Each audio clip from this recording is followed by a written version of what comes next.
자, 리버풀이 카이세도도 아니고 네. 라비아도 아니고 네. 일본인 미드필더 영입을 거의 확정을 지었습니다. 자, 사실 카이세도가 원래 첼시로 거의 가는 거였는데 리버풀이 결과적으로는 어설프게 그 하이잭을 시도를 했다가 실패했고 도리어 원래 데리고 오는 것처럼 보였던 라비아 역시 첼시에게 뺏겼습니다. 그러면서 지금 리버풀이 중원에 좀 공백이 좀 있기 때문에 주전급 영입을 하긴 해야 됩니다. 지금 뭐 사우디로도 가고 막 너무 많이 보냈어요. 그래가지고 좀 물색을 하다가 지금 낙점을 한 것이 일본 대표팀의 주장입니다. 엔도 와타루 선수. 지금 슈투트가르트의 주장이기도 그렇죠. 하고요. 슈투트가르트에서 절대적인 선수입니다. 네, 슈투트가르트 지금 정우영 선수, 작은 정우영 선수가 이번에 10번 달고 갔는데 그 팀에서 거의 정신적 지주고요. 일본 선수가 3명이 있는데 그 중에서 압도적으로 영향력이 있는 선수고 특히 지지난 시즌에 슈투트가르트가 지난 시즌 모두 강등 직전까지 갔었거든요. 지지난 시즌에 마지막 경기에서 잔류골을 넣었습니다. 그러니까 레전드예요. 슈투트가르트 레전드입니다. 슈투트가르트가 2000년대 중반만 해도 뭐 리그 우승도 하고 뭐 우리 클린스만 감독님의 뭐 친정 팀이기도 하고 나름 이제 잘 나가는 팀이지만 최근 수년 동안 어렵거든요. 그 어려운 슈투트가르트의 핵심 미드필더고 잘해요. 뭐 잘합니다. 뭐 일본 대표팀 주장 아무나 하는 거 아니니까. 그렇죠. 그리고 일본 대표팀의 강점이 미드필드잖아요. 그럼요. 네, 그 미드필드의 핵심 선수고 잘하는 거 맞습니다. 근데 이제 프리미어리그 특히 리버풀급의 팀에 적응을 할 수 있느냐 여부는 일단 좀 별개지만 그건 봐야죠. 미나미노도 잘하는 선수였어요. 근데 미나미노가 리버풀에 왔을 때 그 시기에 어떤 커리어나 명성에 비해서 훨씬 위에 있는 선수다. 이렇게 저는 생각을 하고요. 지금 뭐 현지 보도에서는 뭐 마케렐레랑 비슷한 스타일이 하던데 뭐 좀 다르다고 보는데. 와케렐레. 네, 뭐 그런 별명 붙일 수도 있겠죠. 네. 마케렐레는 상대적으로 볼을 좀 덜 갖고 있는 스타일이었고 좀 더 삼선에 좀 많이 머물러 있는 스타일이었고 그때는 레알 때도 그렇고 첼시 때는 조금 달랐다 하더라도 상대적으로 정말 공격적인 선수들이 뒷받침. 근데 뭐 이 엔도 아타루는 불쑥불쑥 올라와서 공격적으로도 해결을 좀 해주는 선수이기 때문에 스타일은 다릅니다. 물론 리버풀에서 클럽 감독이 어떤 역할을 맡길지 모르겠습니다만 나이가 적지 않아요. 93년생이고 여기서 더 발전하고 이게 아니라 그냥 지금 그대로를 갖다가 쓰겠다고 영입을 하는 거기 때문에 이 영입은 저는 리버풀에 굉장히 공을 들였다고 생각을 합니다.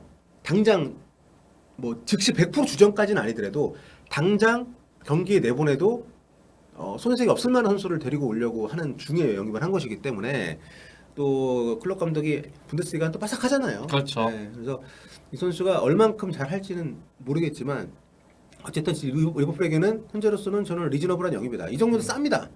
2천만 유로가 안 되기 때문에 뭐 나이 생각하면 싸지 않다고 할 수 있겠지만 지금 이 팀에 필요한 선수를 영입하는 차원에서 보면 그 전에 영입 거론했던 70 뺏길 어린 선수들보다는 훨씬 싸기 때문에 금전적으로도 메리트가 있고 뭐 이 선수만 사고 끝나는 게 아닐 수도 있겠지만 어쨌든 현재로서는 굉장히 좀 주목을 받고 있는 일본인들이 다시 난리가 났습니다 지금.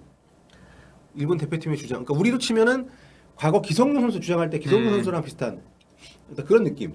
기성용 선수 얘기 나왔으니까 기성용 선수가 이스타 TV 나와서 전술판을 한 적이 있어요. 그때 이제 일본하고 브라질전 분석을 했는데 그때 와타루에 대해서 엄청 칭찬을 했습니다.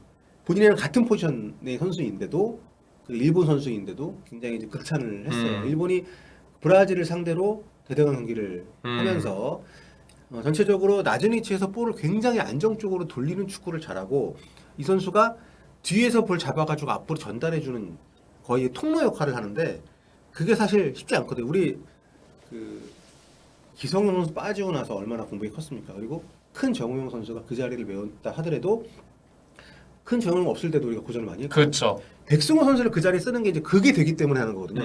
뒤에서 볼을 받아가지고 앞으로 보여줄 수 있는 안정된 키핑과 전환과 또 패싱 이걸 주로 갖춘 엔도 아타루가 이제 그런 거를 잘하는 선수이기 때문에 리버풀 입장에서는 나쁘지 않은 하지만 리스크는 분명히 있죠. 분데스리가하고 프리미어리그의 압박 수준은 다르고 그렇죠. 특히 리버풀급의 팀에서는 상대가 좀 내려앉을 것이기 때문에 좀 그런 부분에 대한 차이는 좀 있는데 어쨌든 뭐 클럽 감독 입장에서는 좀 야심찬 영입이 아닌가. 근데 이게 국내 리버풀 팬들 반응도 좀 엇갈리는 게 사실 이게 절대적 숫자가 필요한 영입은 맞잖아요. 그 포지션 자체가. 그렇죠. 그런데 이제 최근 클럽의 픽 그다음에 많은 분들이 얘기하시면 클롭의 이전 리버풀 선수 영입이나 나비 케이타? 혹은 클롭의 이전 이제 분데스리가 출신 네. 미드필더 픽이 다 실패를 했기 때문에 네. 그 점을 좀 걱정하시는 분들이 많더라고요. 그 점을 걱정하는 건가요? 기대하는 건가요? 저요? 저도 걱정을 하는 거죠. 네. 리버풀 팬들 혹시 계시면은 어떤 의견이실지 모르겠지만 좀 이해는 가는 영입이지만 리스크는 분명히 있다. 그렇죠. 예, 이렇게 생각이 되고요. 그리고 어쨌든 나이가 결코 어리지 않기 때문에 네. 여기 그러니까 뭐랄까 고쳐 쓸 수 있는 선수는 아니라고 보고 슈투트가르트에서는 본인이 완전한 중심으로 완전 리드를 하는 슈투트가르트 주장이거든요. 일본 대표팀 주장이고 거기에서 본인이 모든 걸 장악을 하고 완전히 내 팀에서 중원에서 이렇게 진두지휘했던 것하고 리버풀 오면 아무리 깡다고 좋고 경험이 많더라도 리버풀인데 그렇죠. 안필드인데 이 쉽지 않거든요.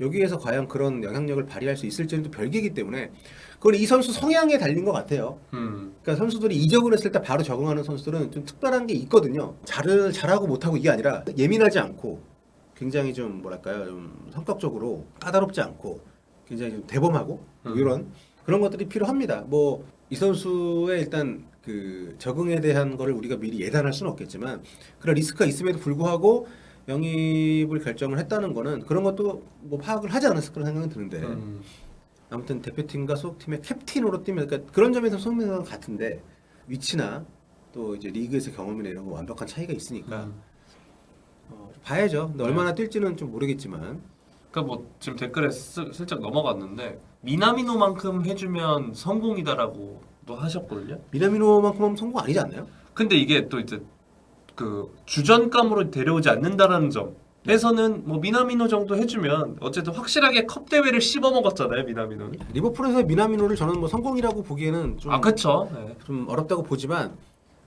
엔도에게는 그보다 더 큰 저는 테스트가 또 있다고 봅니다. 예, 공격수하고 또 중앙 미드필드하고는 차이가 많기 때문에 파비뉴만큼의 역할을 해줄 거라는 기대를 하긴 좀 하는 건 너무 좀 부당할 수 있지만 지금 리버풀에게는 그런 기대를 네 그렇다고 안 하기는 어려운 또 상황이 아닌가라는 뭐 추가적으로 누굴 또 영입할지 모르겠지만 아무튼 리버풀 일본 선수가 온다는 게 한국 팬들에게는 또 하나의 의미가 있기 때문에 여러 가지로 리버풀과 또 한국 선수들이 있는 팀이 맞붙을 때 그냥 재밌을 것 같다는 생각이 좀 들고 그 리버풀이라는 팀이 우리나라에도 팬층이 굉장히 두텁고 그렇죠. 정말 명문 팀이지만 영국 내에서 리버풀이라는 팀이 갖는 상징성은 여전히 순위보다 훨씬 높습니다. 지금 뭐 미디어나 아니면 팬들의 대부분이 어렸던 시절 7, 80년대에 정말 절대적인 지금 맨시티 혹은 그 이상의 팀이었기 때문에 리버풀이라는 팀이 갖고 있는 영국 그 사회 내에서의 위상은 정말 엄청 높거든요.